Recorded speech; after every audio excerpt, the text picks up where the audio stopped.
Hi everyone and welcome back to my YouTube channel.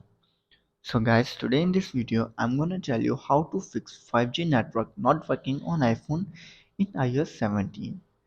If you're experiencing issues with your iPhone not connecting to a 5G network after updating to iOS 17, you can try some troubleshooting steps to fix the problem. First of all you have to do is check your network coverage. Once you get that you are in an area with 5G network coverage, 5G is not as widely available as 4G or LTE. So it's possible that your location doesn't have 5G coverage. After this, then you have to do is turn aeroplane mode on and off. Sometimes turning aeroplane mode on and then off can help your iPhone reconnect to the network.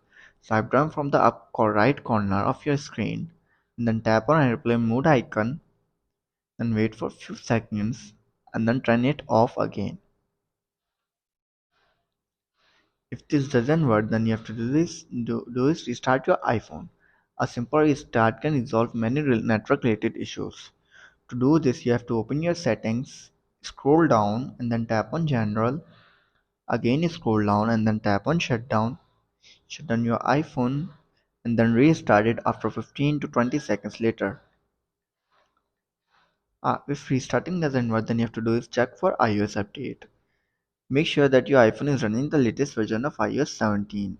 Updates often include bug fixes and improvements, so you have to go to your software update and check if there is any available update for your iPhone 15.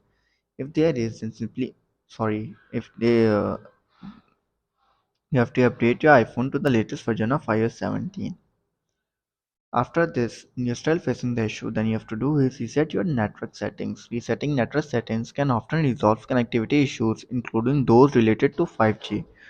To do this, you have to go to your general, scroll down and then tap on transfer or reset iPhone, tap on reset network settings, enter your passcode and fix your issue.